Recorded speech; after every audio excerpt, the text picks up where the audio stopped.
Capitol Report is a production of Senate Media Services.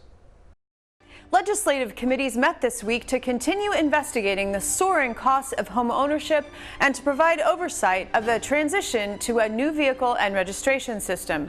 Key lawmakers join me to offer their perspectives. Stay tuned for this week's Capitol Report.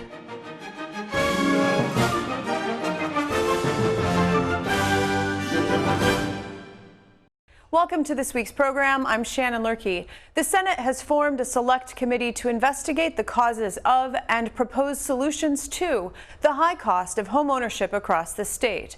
The panel met this week to look into building permit fees. When we look at what makes homes so much more expensive in Minnesota, the inescapable reality is that the way we regulate homes is incredibly inefficient, often redundant, and always more expensive than our neighboring markets. So as we itemize the 36 or so roadblocks that industry leaders have identified, we must begin to work on them and pursue policy changes with urgency. One of the most straightforward areas to begin is building permitting. Statute, rule, and agency guidance lay this out simply and clearly. Building permits and plan review are a fee for service that must bear a rough proportionality to the costs to provide the building code oversight and review. From permit to permit, from year to year, there should be no substantial surplus or deficit. Local governments must find an efficient way to review plans and inspect projects for safety and durability, price those services fairly, and charge that price to homeowners. In the course of studying housing costs and policies, we found that this simply is not the case in many cities. What we found was that in spite of clear statutory direction that permits be proportional, that local governments not accrue ongoing surpluses, that excess permits not be used for general fund or special project purposes, many cities appear to do just that. So what does that mean for homeowners? It means that homes are more expensive, sometimes $3,000 more than they need to be just for permitting costs. All signs are pointing to excess permit revenue being placed into cities' general fund. And as Mr. Siegel said earlier, how can we fix the other 36 issues facing the housing market if we can't get this one right? I mean, this morning, for those of you who are at the walkthrough of the site in Woodbury, we identified close to $100,000 of potential cost savings just chatting with the industry professionals. This is the easiest one, and we have to start somewhere. And I think really permit fees is a perfect place to start. These numbers are coming from, it is the city of Lakeville for 2018. So if you just take a look at Roman numeral 3, which is building permit fees and expenses, they're right. If you take a look at that, it looks like the city has quote unquote made money. But if you look at the other things that are happening at development, cities have administrative expenses, engineering expenses, planning and zoning expenses. If you take that into consideration, including what we're collecting for that, now what you're going to see is, wait a second, actually it looks about equal. It actually is in the negative a little bit. It's if you add that up just for this 1 year, the city of Lakeville is in the red by a little over than $390,000. So it's not as simple as has been presented. Again, it depends on what the criticism is. If you want to isolate it, if you're concerned about whether or not cities are using these funds in an impermissible way, I can show you that that is not the case. The average new house in Lakeville is sold for roughly $415,000. Land prices, something that's outside the city's control, account for about $100,000 of that price. Fees collected through the land development and the building permit process phase average $17,000 per house. This equates to 4.1% of the sales price. Even if these fees were magically waived and the resulting savings were passed along to the homeowner, the price of these homes would still be close to $400,000. Of course, these fees pay for critical services which can't magically be waived. So the question remains, if these services aren't paid for through fees, who pays for them? And that answer is simple: existing property taxpayers. There's many things to blame for affordable housing. It's not city fees, it's not land prices, it's not availability for land. It's all of these forces that come together. Building inspection pays to ensure the health, welfare, and safety for our residents, water and sewer inspections, and development-related infrastructure. From your perspective, What do you think the challenges are we should be addressing? Do you think our building permit or building codes are too aggressive? That, you know, you're in this as equally as the developers are, and we haven't heard anything from anybody in the city arena, and you guys represent them. So I'd like to know, is there a crisis? We do want to ensure that these are safe, well-built homes that are built in our communities. I don't think we disagree there. Senator Kari Dziedzic is a member of that committee, and she joins me to offer her perspective. Welcome. Hi, thank you for inviting me. Generally speaking, what's your view of how Minnesota is doing in this affordability of housing overall? Is it a crisis? Where are we? I think we are at a crisis point. We've had the last few years, the Senate has looked at not just Minneapolis and St. Paul, but across the state where there are some housing shortages, and then there's affordability issues. So kind of looking at that whole continuum of housing from renting and public housing all the way to home ownership, and then transitioning into senior housing. So you said, yes, you agree it's a crisis just because it is getting so expensive. I mean, is that kind of the main thing, that it's becoming unaffordable for people? I think there's an expense issue, and then there is just lack of housing. There are some, we've heard from some companies in rural Minnesota that have said, we will hire more people, there's just no place for them to live. And so you actually have a shortage of homes, and then in the metro, that shortage of homes and apartments is actually causing the price to go up. So it is a combination, and they're all interrelated, and it's a very complex problem. It is a complex problem. In your view, though, do you think, because I've heard this and I've read this, that the problem sort of began with the Great Recession and the effect that that took on the builders and everything else, that's just been part of the slowness of that recovery of that in that sector has really contributed to this backlog? Yes, I agree. I think that in a bunch of ways you had movement before the recession, and then the recession hit and they stopped building. You had less people buying homes, you had less people building condos, and so that just kind of slowed the entire market and people's movement and options. And since then, the population has grown, and here we are. This week's hearing dealt with building permit fees. The Housing Affordability Institute published a report that raised questions on how municipalities are setting their building permit fees. Is this part of the problem? I don't know if it's part of the problem, but I'm glad they brought it forward because I think it is part of the discussion. I think we need to have everything on the table, and we need to bring everybody to the table to look at what are some options and how do we solve this, because we're not going to do it individually, and we need to come together and figure out what can we tweak and where are the problems. I think being transparent and having the cities literally say, here's what we are doing and here's where those fees are going to, and where we're categorizing them is helpful, because I think it helps us as policymakers decide, well, maybe we need to clarify some of that. But I think in just literally looking at the permit fees is that's not the only issue. And you could look at the fees they gave examples of Lake Elmo and Hudson over in Wisconsin, and where a house is maybe $60,000 more in Lake Elmo than Hudson. But I think how much of that is fees and how much of that is just related to labor and some other issues. And then on the flip side, the house might be more expensive, but if you look at the property taxes in general are more expensive for that St. Croix County in Hudson than they are for Washington County in Lake Elmo. And so you need to look at, are the cities, who is paying for that? Is it the permit fees paying for some costs that the city is associated with that development, or are they spreading it onto all taxpayers? And so there's that fine balance of where those fees should go and who should pay for it and when. Now, Minnesota does tend to be a higher cost state than, say, Wisconsin or maybe Iowa. How much of that for housing is due to the regulations for energy, how energy efficient things are, or how many sprinklers, or right. All of that. Right. I mean, Minnesota does have some pretty strict standards that I know neighboring states do not have. Is that something that policymakers should really delve into? I think we need to look at that as part of the discussion, because we do need to figure out how do we raise that. But a lot of the base costs are literally labor and construction materials, which is across the board expensive right now because we are having a tight labor market. But again, it gets back to, so are those regulatory costs, like energy regulations and some other inspections that we require cities to do, again, they're putting that into development fees, but if they're still incurring other costs. And so the question is, are they paying it through the fees there, or are all the taxpayers paying it through higher property taxes? And so that's where that balance is on who pays for those fees and who pays for that development and when. And so there's portions where I think it is appropriate for that developer and that new development to pay for those costs. And then there are other issues that are just a general city issue that it should be out of their property taxes. And so there's that balance of when you do it. If you look at Minnesota's taxes in general, lots of times we are a high tax state, and that comes with a lot of services that people like, their parks and everything.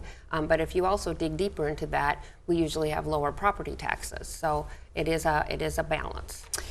Let's turn to Minneapolis, your city. There is the Minneapolis 2040 plan that would end single-family zoning, allowing developers to build duplexes and triplexes without a variance, and thereby increasing density. Do you think this is a good idea? I think the city needs to look at it, but I think it needs to look at it in a way that it's not just density. It needs to be density helps grow the city and help eventually lower the cost of that housing. But I think we also need to make sure that what we are building and what we are, those development plans will help with the affordability. Because I have a lot of buildings going up in my neighborhood, and a lot of them are not what I would consider affordable to the average person.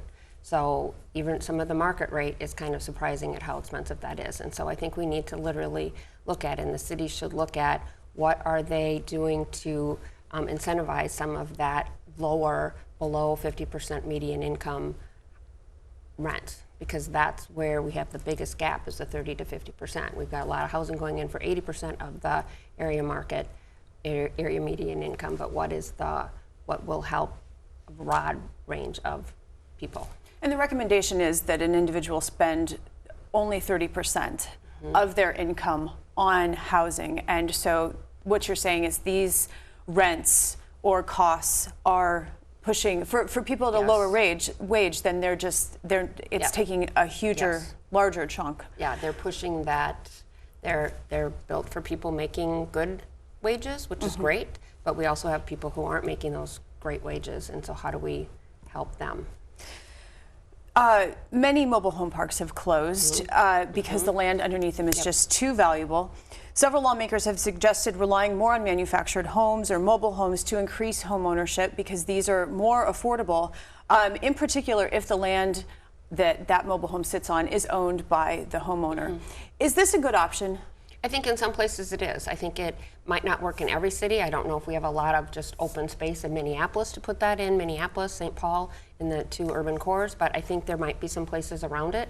And I think in the exurbs and in rural Minnesota, I think it is a good option that we should look at, especially since we've worked the laws to literally do more of a cooperative, where it is the person who owns that mobile home also owns the land underneath, and it is a cooperative agreement, so they are benefiting from that. And finally, Minnesota currently enjoys one of the highest homeownership rates in the nation at 71%. We are in the midst of changing demographics with the super-aged population, the increasing diversity, a tight labor market. In your view, is it important for Minnesota to try to maintain that high level of homeownership, or is affordable housing more important, or are they combined? What's your view on how we're going to move forward here? I think it is a combination. I think that is one of the things that people value in Minnesota, is the ability to buy and own their own home. That might be changing. I don't know how much of that is due to the recession, where kids growing up into the recession that are now in their 20s and 30s are a little nervous about buying home.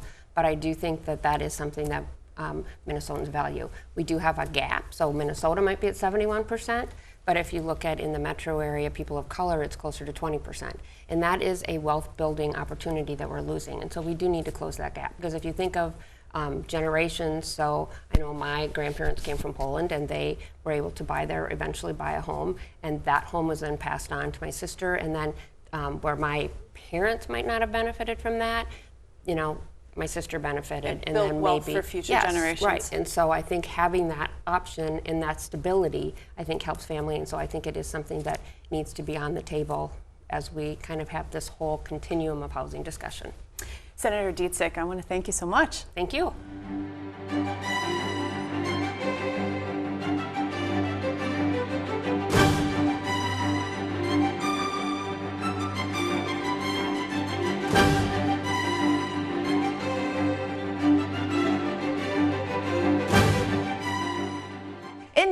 the decision was made to decommission the Minnesota Licensing and Registration System, often referred to as MNLARS, and replace it with a new system, the Vehicle Title and Registration System. The legislative committee overseeing the transition met this week. We stand here today still at the outset of this journey, one that will be taken over the course of the next 2 years to retire MNLARS and associated legacy systems and replace them with a packaged software solution. This implementation will enable Minnesota to join an ecosystem of other states who are delivering driver and vehicle services against the backdrop of a rapidly evolving technology marketplace with rapidly evolving consumer expectations. And that ecosystem will enable Minnesota to leverage both the innovative approaches of other states as well as the research and development investments of a leading industry partner for years to come.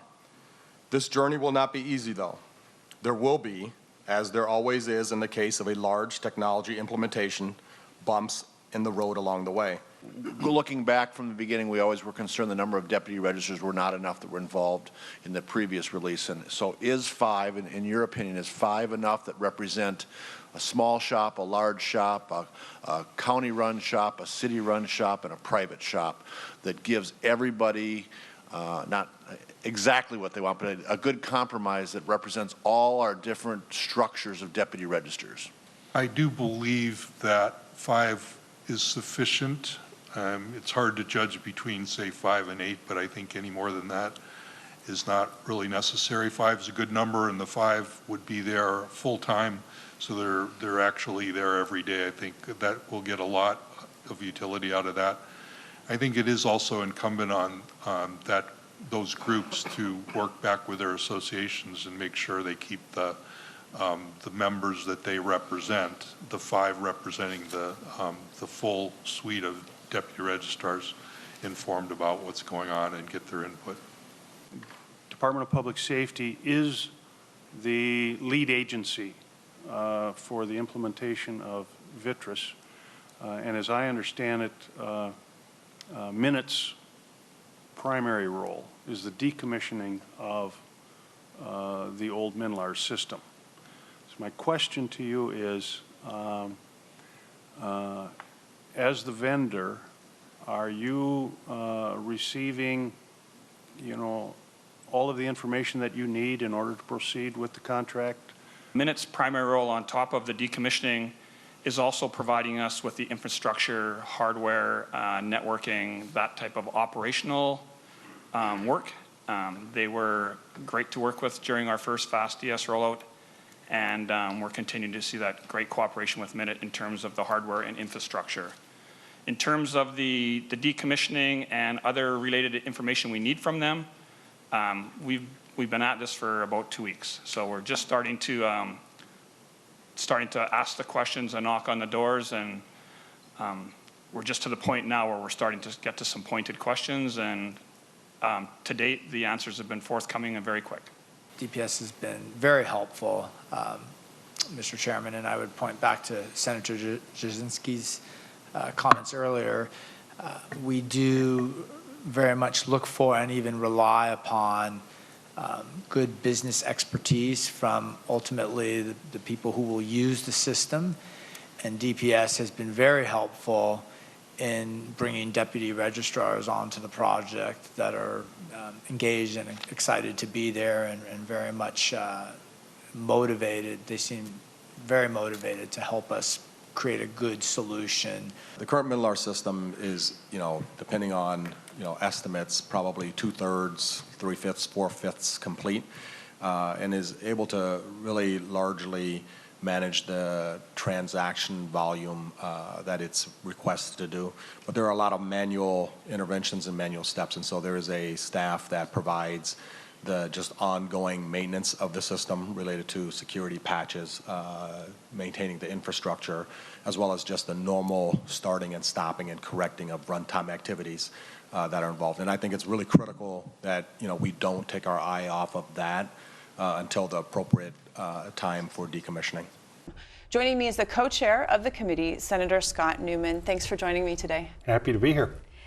Before we get into discussion of the new vehicle title and registration system, which is called VTRS, update us on what you're hearing from the deputy registrars. Have they recovered to a certain extent from the financial damage that they received during that troubled rollout of MNLARS? I think that to a certain extent the answer is yes. I think that the deputy registrars, particularly those in private business, really took a significant hit with the problems that we had with MNLARS. But we did put up $13 million to help offset some of their losses, and I haven't heard complaints. So maybe no news is good news. Quite possibly. To move ahead with a working state licensing and registration system, Minnesota has chosen to buy an off-the-shelf product that other states have used. Are you satisfied today that this was the best option for the state policies to decommission MNLARS and to go with this sort of off-the-shelf product? The answer to your question is an unqualified yes. It was the best thing for us to do. If we had continued with the MNLARS system, with Minute developing it, Minute being the state technology agency, I believe that we would have every single year had deficiency funding requests that would have come forward. I think that we would have ended up with a product that worked, but would have been very cumbersome and difficult to improve on in the future. By doing what we did, we went to the private sector, and that private sector, we can call it an off-the-shelf project or product, and to a certain extent that is true. However, this same company has this system working in, I think it's 11 other states. And I am satisfied that, number one, they have the technical expertise to do this. They have the experience to do it. We are getting it for, I think in the long run, less money than what MNLARS would have cost us. It will have the ability to adapt and improve and be usable by people in Minnesota with respect to our particular needs. So it isn't just a off-the-shelf product. Right. It begins that way, though, because my does. question is, each state is very idiosyncratic and law changes over time. So you do believe that this product, however, you're working with the company to, set it up for our state, will it be moldable for the future as laws inevitably will change? That being changeable and moldable is written into the bill that implemented the VTRS program, and it's in the contract between Department of Public Safety and Fast Enterprises, which is the vendor that is providing this with us. So the answer is yes. I'm very comfortable with that, and I really think that we have finally turned the corner where we've got some positive news coming out with respect to our vehicle and licensing registration system. So this process, what's happened, begs a larger question, because originally a state would tackle a project like this. It would be done by Minnesotans for Minnesotans. But there were problems. The legislative auditor found problems at all levels. Today, in the hearing, the program director for Driver and Vehicle Services provided a comprehensive breakdown of just the transition, the decommissioning and the start of the new with responsibilities and governance. Had this level of oversight been in place when MNLARS started, could it have been more successful? I'm going to say maybe. This is just a personal opinion, and you're asking me to look. I'm asking you to speculate on the past, but. And I'm not anxious to do that. I'm anxious to speculate on the future because I think it's much more positive.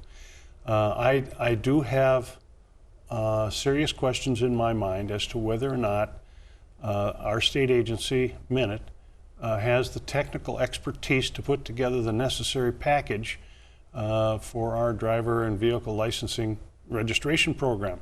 It's very complex and very difficult. So I think it's more a matter of, as we move forward, I think that we have chosen the correct path. Could it have been done better in the past with MNLARS? Absolutely, without question. Would we have Maybe when the previous vendor was terminated way back in like 2014 or 15, if we had maybe had this kind of legislative oversight at that time, maybe we would have gone with a private vendor, a number of years ago. But that's pure speculation. Here's what's important, is that when we got into the 2019 session, myself and Governor Walz and the Senate Majority Leader and the leadership in the House all got together and we agreed that we had to do something drastic to fix this. And I want to credit Governor Walz for recognizing that fact, because it's something I've been trying to do for a number of years. And so we ended up going with the notion of having an independent outside peer review of the MNLARS system. And something happened that I've never seen before in my legislative career. We stopped 2 state agencies cold in their tracks, did a 180 and went in a different direction. And you just don't see that happen. But that's exactly what happened in this case, and I think it's a really, really positive move for the state of Minnesota. Considering how complex state agencies are, how much information they are in charge of, the difficulty of managing those systems, do you think this is essentially showing a new way forward for the state in terms of how we manage our information services and the things that interact with the public and all of that? I mean, this has been a whole process that began, very rocky, and now you found a new direction that involves the private sector. Is this essentially a roadmap for future ways of upgrading our systems? I would hope so, and I would say take the, let's take some good out of this experience that we had with MNLARS and extrapolate into all of our other state agencies. And what we did is in essence, it's a public-private partnership where the private sector is providing us with expertise that the public sector does not have. And there's nothing wrong with that. We went to the private sector and asked them for an evaluation, and they gave it to us, and it was a very thorough, honest evaluation. I think that every state agency throughout the state government should be looking at the same thing, and form this relationship with the private sector to help us in the government with the necessary expertise that we don't necessarily have. And I think the private sector has it. We simply have to engage them. Senator Newman, thank you so much. Thank you for having me.